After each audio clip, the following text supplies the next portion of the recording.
naman akalain. Narito tayo ngayon upang matunghayan ang nakakakilig at talaga namang napaka-sweet na latest update sa Ruel and Rachel Love.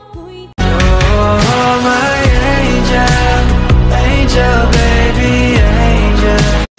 Mr. Cupido, ako na may tulungan mo. Ikaw nga ba si Mr. Right? Ikaw nga ba love of my life? Bakit di na lang tutuhanin ang lahat? Sa pagpapatuloy ng ating istorya ay nagkaroon nga ng interview si Kuya Ruel kung saan sinabi niya ang nararamdaman niya at status nila ni Miss Rachel. Nabanggit niya nga dito na talagang haantayin niya daw muna si Miss Rachel sapagkat sa ngayon ang kanyang priority ay ang kanyang pamilya at pag-aaral.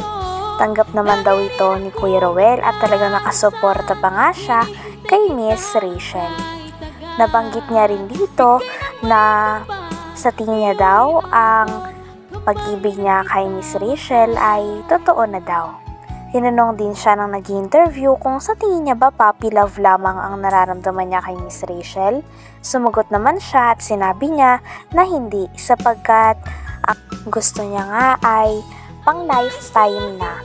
Kaya sa tingin niya ay hindi na ito basta-basta puppy love sapagkat gusto niya talagang antayin at totoo rin ang nararamdaman niya para kay Miss Rachel. Question na to, huling topic. Siyempre sa mga Rochelle fans, obvious naman na siguro kung ano man yung nakikita nila sa mga post nyo, sa mga videos na nakikita sa inyo ni Rachel. So, kamusta kayo ni Rachel? Sa ngayon minsan talaga paano ko ba yun? Ano ng status nyo? Status namin andun pa rin yung yung bilang friends. Alam namin yung limitations namin, pero aside from that, talagang tinuturing namin bawat isa as special someone? Ganyan. Okay. Mukhang kami na walang label na. Wow. Parang hindi pa official? Hindi pa naman official. Pero kasi parang MU, mutual feelings. Mutual feelings, mutual understanding. Ganyan. Siguro sa akin, maaga pa naman para si Rachel papasok sa mga ganyang relationship. Gusto ko yung ano kami ngayon, gusto ko i-preserve yun hanggang sa mas mag-matured siya, hanggang mas stable yung kanyang pamilya. Kasi mas maganda yung bagay na talagang pinaghirapan mo, mas maganda yung hinihintay mo na talagang magbubunga siya. Alam ko naman na talagang worth it naman yung paghihintay ko kasi nga napaka-faithful din niya, napaka-loyal din. Siguro hindi through words lang yung sinasabi ko, through verbal. Talagang gagawin ko ito bilang pagsuporta din sa kanya. And syempre andyan yung suporta din natin sa kanyang pamilya. Kaya kung ano yung nakikita niya, ibabalik ko naman po. Basta yun na yun. So insan, kunyari ito hindi nagkaroon ng love team, walang Rochelle, tingin mo magugustuhan mo rin sa Rachel? Ano lang, random question lang, kung if ever lang naman na ganyan yung sitwasyon, hindi kayo naging love team, tingin mo? Oo, syempre naman kasi nga nung sinama pa ako tapos wala pang namumuong ganito o wala pang scene na mga ganitong love team, talagang sa totoo talaga na ano ako sa kanya, yung medyo tawag dun, parang yung na-attract ako sa kanya. Ganyan. Kasi nga dahil sa kanyang kabaitan, sa ugali niya, talagang sino bang hindi bonus na talagang bonus na yun na may siya, may kagandahan. May kagandahan. Pero ugali talaga. Ugali yung sa kalooban talaga, yung doon ako na nabighani. So ngayon na mas nakakasama mo siya ng matagal na, halos ilang araw na nakasama mo siya, di ba, sa Malalag. So ano naman ang pagbabago sa mga nararamdaman mo sa kanya? Wala naman, talagang nagiging mas solid ang pundasyon nyo? Mas siya, araw-araw yung alam mo yung mas na-inlove ko sa kanya. Wow, grabe. Kasi nga, pero alam naman namin na... Hindi naman to pang lang, parang puppy love or infatuation, hindi naman. Hindi naman, kasi nga sa akin ngayon, talagang gusto ko yung mas siya, yung mamahalin ko ngayon, talagang yun na yun. Kasi nga, nagdaan ako sa mga ganyang puppy love, ganyan. Gusto ko yung siya na talaga. Sa ngayon talagang hindi pa naman siya makapag-decide, kaya nga, kasi nga minor pa. Opo. Sa akin lang, hindi ko siya pino-force na talagang ako talaga yung gugustuhin niya. Gusto ko, hayaan ko siya na siya makapag-decide.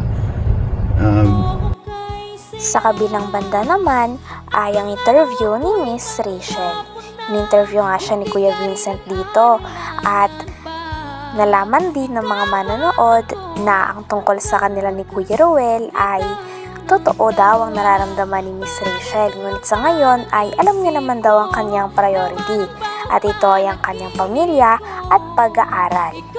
Alam din daw ito ng kanyang papa sapagkat sabi nga daw ng kanyang papa kung sila talaga ay sila talaga hanggang huli. Kaya hindi daw nila minamadali ang mga bagay at sinusuportahan nila ang isa't isa. Sabi pa nga ni Miss Rachel ay napakaswerte niya daw talaga kay Kuya Ruel sapagkat napaka-loyal daw nito at maraming tinutulong sa kanya lalo na kapag may pinagdadaanan siya o kapag nahingi siya ng advice. Kaya mas mapatunayan niya na talagang totoo ang nararamdaman niya kay Kuya Ruel. Rachel, sa mga kapatid mo at ganyan, sa pinsan mo? Ano man, may pag-uusapan po kami na Ruel about yun. Tsaka marami din po kaming plano sa buhay. Yun. Tsaka bago po yan, syempre, mas unanin ko po muna ang pamilya ko. Oo, tama yan. At naiintindihan naman ni Royal. Opo, naiintindihan po. Pinapaliwanag mo sa kanya na yung mga priority mo. Alam naman po niya yung mga priority ko kasi una pa lang po, sinabi ko na. Tama yun. Tsaka anda naman daw siya maghintay, kaya kung talagang kami po talaga. Yun. At saka sinabi pa din ni Papa mo, no? Opo. Diba? Sa harap-harapan, sinabi ni Papa mo, di ba, na kung para, inakausap ko pala si Papa mo na sinabi, kung para kayo sa isa't isa, para sa inyo, di ba? Ganun po yung si Papa. Ang nakakatawa kay Papa mo kasi nasa gitna lang siya. Opo. Di karaniwan na Hindi po siya ganyan. yung ibang Papa na hahadlangan kayo. Siya. Kasi po, minsan po mga papa na gano'n, minsan nasasakal din po yung mga anak, kaya siguro nagagawa nila yung mga gano'n natin. Kaya nga. Kaya, Malaki. yan, si Papa mo, pahalagan mo din ha. Opo, Kung ano mga sinasabi. Halaga po dyan. Kaya nga po yung mga bawal sa kanya, pinagbabawalan ko kasi ayoko po mapasama din siya. Kasi mahirap na po, wala po kami ngayon pagkukulan ng kung sakali lang po siya. Gusto na pala kagaya ni Papa mo? Ngayon po, minsan nasakit-sakit naman siya. Ngayon po, Nasakit pa din ang tiyan? minsan po, nung nasa Davao po kami, nasakit-sakit po yung tiyan. Baka nakakakain ng talagang bawal. Ewan ko po dyan Sabi na, ko, sabi ko, pigilan na sa mga bawal. wala kaya tinityan kay Vincent. Siguro pag wala ako, napilit siya si Papa pag hindi niya na kaya yung gutom niya. Kung nagbabawal ako na bawas kanin, gano'n. Diba sa akin kasi, yung mga ako, nagpayat na baga ako. Kaya nga, Less ano lang din ako sa rice. Sa rice, disiplina lang. Sabihin ko kay Papa mo, disiplina lang. nag- Yung favorite, di ba ang isang tao may mga favorite place yan? May pinuntahan ba kayo ng favorite place ni Roel? Na sinabi sa'yo? wala po. Ako alam ko na. Favorite place? Ano po? Ikaw yung favorite place ni Roel. Sana all. Sana all. Sana all. Kinilig yan. Sana all. Ikaw, saan ba ang favorite place mo? Saan po? Ikaw, favorite place mo? Favorite place? Meron ka ba nun?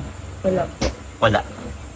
Favorite place ko dyan sa baba. Sa baba? Ay, doon sa pinupuntahan mo talaga. Pinuntahan ko. Pag naigib ng tubig, no? Mm. Model ka pa dyan eh. Model ka ng gubat. Dyan lang kami na kasi di naman po kami Oo. yung naalis-alis talaga. Talagang noon pa man, nung na-vlog ko kayo, hindi ka naman talaga yung punta ng SM, hindi ka naman talaga Hindi. totaling ganun eh. Kasi walang ganito, walang ganun. Yung Ngayon lang po kami nakakaano. layas-layas kasi nga dahil sa mga tulong ng mga sponsor. Okay. Kumbaga nung panahon Grabe talaga, no? Opo. Sa pera, wala din. Maraming salamat po sa mga taong para na sa amin ng ganun po. Yung magandang buhay, no? Basta ano lang, yun nga, gaya ng sabi ko sa iyo, pasalamatan mo sila dahil sila yung tumulong sa iyo na magkaroon kayo ng magandang buhay. Ano, pahalagan mo. Hanggang dito na lamang muna ang ating nakakakilig at talaga namang napaka-sweet na update sa Ruel and Rachel Love Team. Maraming salamat sa inyong panonood. Hanggang sa muli. Bye!